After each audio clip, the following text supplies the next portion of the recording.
अस्सलाम वालेकुम दोस्तों, आपका इस चैनल पर खुशामदीद। मैं आपका दोस्त, आपका host, advocate Irfan Siddiqui, tax advice. आज की इस नशिस्त में हम बात करने वाले हैं जो गुज़श्ता रोज़ गवर्नमेंट ऑफ पंजाब ने जो किसानों पर टैक्स के हवाले से एक बिजली गिराई है उस पर।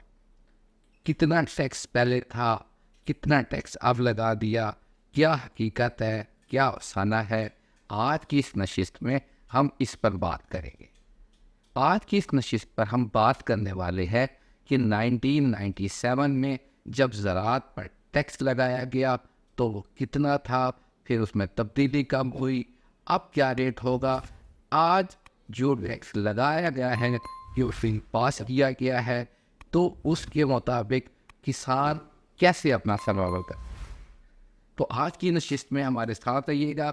अगर आप हमारे इस चैनल पर पहली बार तशरीफ लाए हैं तो हमारी एक रिक्वेस्ट है कि हमारे इस चैनल को हमारी हौसला अफजाई के लिए हमारी इस काविश को सब्सक्राइब कर दें। वीडियो अच्छी लगे तो ज़रूर लाइक कीजिएगा। इस हवाले से आपका कोई भी क्वेश्चन हो तो कमेंट्स बॉक्स में ज़रूर कीजिएगा। तो जी दोस्तों, 1997 में जब ज़राअत पर टैक्स लगाया गया तो उस वक्त जो टैक्स की शरह थी वो ज़मीन को देखते हुए की गई थी। जबकि मतलब ये था कि 12.5 एकड़ अगर किसी के पास ज़रूरी ज़मीन है तो उस पर सिर्फ 0% टैक्स होता था, कोई टैक्स नहीं था उस वक्त। फिर उसके बाद अगर 12.5 एकड़ से 25 एकड़ तक ज़मीन थी किसी किसान के पास तो उस पर 100 रुपया टैक्स का चार्ज होता था। 25 एकड़ से ज़्यादा थी तो उसका मैक्सिमम जो टैक्स था वो 350 रुपये था, जो कि 2003 में चौधरी परवेज़ इलाही साहब की गवर्नमेंट ने इसको 300 रुपया मतलब 50 रुपये उन्होंने उस पर भी कम कर दिया। उसके बाद ये सिलसिला चलता रहा। फिर इसका जो हम इनकम टैक्स में इसको रजिस्टर्ड करते थे किसी किसान को और वो उसका लिखा जाता था, तो उस वक्त ये कंडीशन थी कि अगर उसकी ज़रूरी आमदन 4 लाख रुपए से ज़ायद होती थी तो एक शरह के हिसाब से कि 4 लाख रुपए से ज़ायद है और 6 लाख रुपए तक है तो उसको 1000 रुपये टैक्स देना होता था। 32A का चालान बनाया जाता था और उसको हम जमा करवा देते थे। इसी तरह अगर हम देखें 4 लाख से 8 लाख रुपए तक 1000 रुपये, 8 लाख से 12 लाख रुपए तक 2000 रुपये थी, 12 लाख से 24,000 रुपये तक 5% थी, 24 लाख से 48 लाख तक 60,000 प्लस 10% थी, और अगर 48 लाख से ज़ायद होती थी तो 3 लाख प्लस 15% उसको टैक्स देना पड़ता था।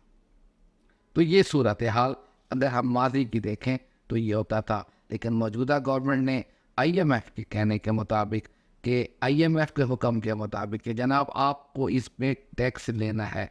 देखें, जब हम लोग कर्ज मांगने वाली कौम है, जब हम उनसे कर्ज लेने जाते हैं तो शराइत भी उन्हीं की माननी पड़ती है। वो कहते हैं कि आप जो हमसे कर्ज लेकर जा रहे हैं हमें ये बताइए वापसी कैसे होगी। गवर्नमेंट अपने जो आसाइशें हैं, अपने ख़र्चे हैं, वो तो कम नहीं कर रही बल्कि एक आम किसान पर भी अब टैक्स का नफाज करने जा रही है। ये किसान का कत्ल ही है और इसके अलावा कुछ नहीं है। और इसके साथ साथ एक जो कानूनी नुक्ता मैं आपके साथ शेयर करना चाहूँगा, अगर इनकम टैक्स ऑर्डिनेंस 2001 में देखा जाए, इनकम फ्रॉम बिजनेस में देखा जाए, तो उसमें हम बिजनेस के खर्चे निकाल कर जो प्रॉफिट होता है उस पर टैक्स चार्ज किया जाता है। जबकि जो इस बिल में जो लिखा गया है उसमें इनकम लिखा गया है, प्रॉफिट नहीं लिखा गया। मतलब एक किसान है, अगर वो 12 लाख रुपए इनकम कमाता है, उसका खर्चा कितना है, वो कितनी ब्लैक मार्केटिंग से गुजर कर यहाँ तक पहुँचा है, कितनी खाद कैसे खरीदी, कितनी दफ़ा लाइनों में लगा, उसका किसी को नहीं पता। बस 12 लाख रुपए अगर आपकी इनकम है तो अब आपको टैक्स भी देना होगा। देखिए, एक चीज़ और यहाँ पर मैं डिस्कस करना चाहूँगा। हमारे यहाँ पाकिस्तान की अगर आबादी को देखें तो 25 करोड़ आबादी है, और अगर हम इन लोगों को शुमार करें जिनका शनाख्ती कार्ड बना हुआ है या वो किसी न किसी तरीके से कुछ न कुछ आमदन कमाते हैं, तो वो भी 15 करोड़ आबादी है, ठीक है। अच्छा, अब 15 करोड़ आबादी में से जो हमारे पास NTN रजिस्टर्ड है कमोबेश कोई 90 लाख से 1 करोड़ रुपए, 1 करोड़ जो मतलब इस दफ़ा हुए हैं कुछ इंक्रीज, तो उस तक पहुंची है बात। अभी तक उन लोगों की भी हम प्रॉपर फाइलिंग नहीं कर सकते। FBI के पास अभी इतने ना वसाइल है, ना इतना टीम है, ना इतना मैकेनिज्म है कि जिससे वो लोगों को अभी गोशवारे ही प्रॉपर जमा करवा सके, टैक्स कलेक्शन कर सके। अब आप उसको, ये जो पंजाब एक ज़राई सूबा मतलब माना जाता है, कोई भी गवर्नमेंट आई है उसने ज़राअत पर टैक्स नहीं लगाया बल्कि उसको सब्सिडी दी गई है। लेकिन जो मौजूदा गवर्नमेंट है इस वक्त, जो मौजूदा बिल को देखा जाए तो उसने इस पर एक माशी कत्ल है कि मतलब एक किसान अगर 12 लाख रुपए साल का कमाता है तो मुझे ये बताइए कि वो कैसे टैक्स अदा कर सकता है। अगर हम मौजूदा जो उसमें इन्होंने रेट लगाए गए हैं उसकी बात करें, इसको एग्रीकल्चर इनकम टैक्स 2024 का नाम दिया जा रहा है।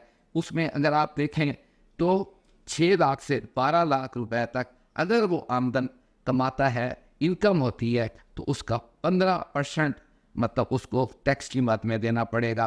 32 लाख रुपए तक अगर आमदन है तो 1,70,000 रुपया उसको टैक्स अदायगी करना पड़ेगी। 56 लाख रुपए तक अगर उसकी आमदन है तो उसको 6,50,000 रुपया टैक्स देना पड़ेगा। और अगर 1 करोड़ रुपए तक उसकी आमदन है तो उसको 37 लाख रुपए तक टैक्स की अदायगी करनी पड़ेगी। अच्छा, सिर्फ टैक्स भी अदायगी नहीं करनी, अगर वो टैक्स की अदायगी नहीं करते तो उनको पेनल्टी भी चार्ज की जाएगी। अब पेनल्टी की अगर आप बात करें तो उसमें इन्होंने अगर एक दिन अगर उसने टैक्स मतलब लेट जमा करवाया तो उसको 12 लाख से अगर कम उसकी आमदन है तो उसको 10,000 रुपया फी दिन के हिसाब से जुर्माना उसको देना पड़ेगा। 12 लाख से 4 करोड़ की आमदन तक अगर उन्होंने टैक्स लेट जमा कराया तो 20,000, किसी को 25,000, इसी तरह का एक कानून पास किया गया है। हुकूमत में अगर हम देखें पाकिस्तान सूबा पंजाब में तो 3 सियासी जमातें मतलब उन्होंने इसमें शिरकत की है। देखते हैं अब पाकिस्तान मुस्लिम लीग नून वो उसकी गवर्नमेंट है, पाकिस्तान पीपल्स पार्टी ने ये कहकर खुद को अलहदा कर दिया कि हमसे मशावरत नहीं की गई। अपोजिशन की बात करें पाकिस्तान तहरीक इंसाफ की तो उनके भी कोई मैक्सिमम 17 लोगों ने सिर्फ इसमें शिरकत की है। किसी ने कोई इंटरेस्ट नहीं है, किसान का माशी कत्ल होता है तो हो जाए, किसान मरता है तो मर जाए, उनको किसी को कोई परवाह नहीं, क्योंकि हमने IMF के जो मुतालबा है उसको पूरा करना है।